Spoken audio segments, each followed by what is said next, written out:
أعوذ بالله من الشيطان الرجيم بسم الله الرحمن الرحيم فأقم وجهك للدين حنيفا فطرة الله التي فطر الناس عليها لا تبديل لخلق الله ذلك الدين القيم ولكن أكثر الناس لا يعلمون وقال تعالى شرع لكم من الدين ما وصى به نوحا والذي أوحينا إليك وما وصينا به إبراهيم وموسى وعيسى أن أقيموا الدين ولا تتفرقوا فيه كبر على المشركين ما تدعوهم إليه الله يجتبي إليه من يشاء ويهدي إليه من ينيب.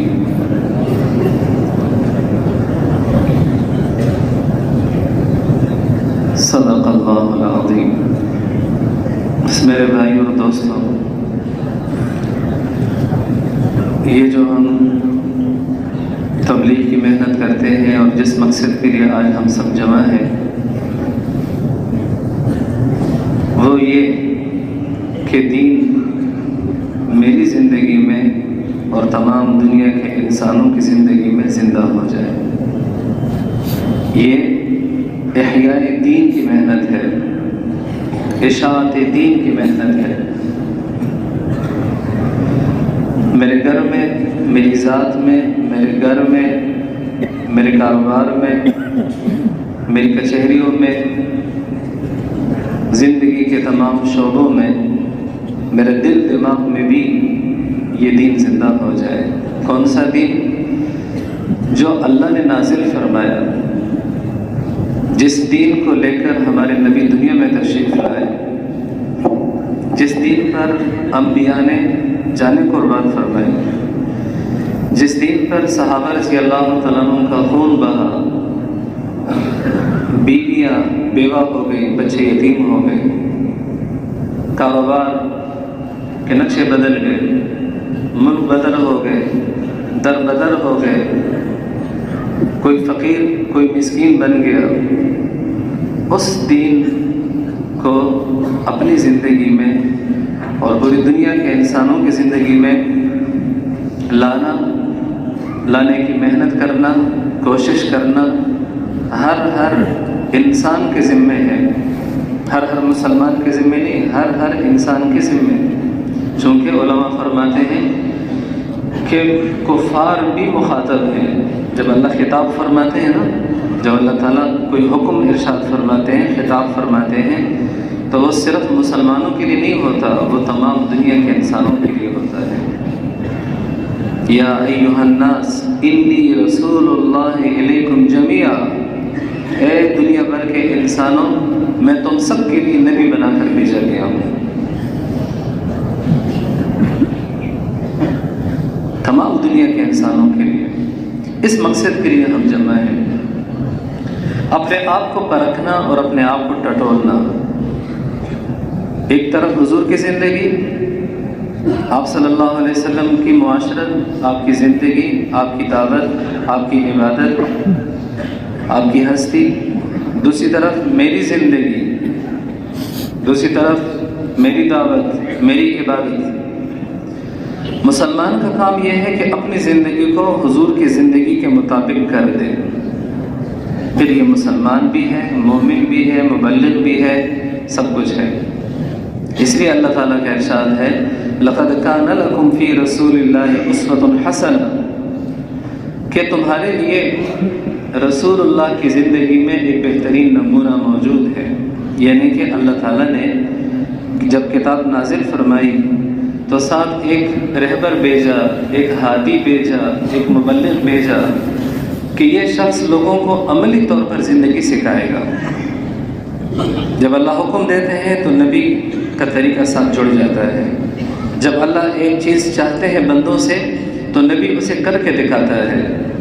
جب اللہ تعالیٰ کسی بات کو وجود دینا چاہتے ہیں اپنے حکم کے ذریعے سے تو اپنے نبی کو وسیلہ اور واسطہ بناتے ہیں.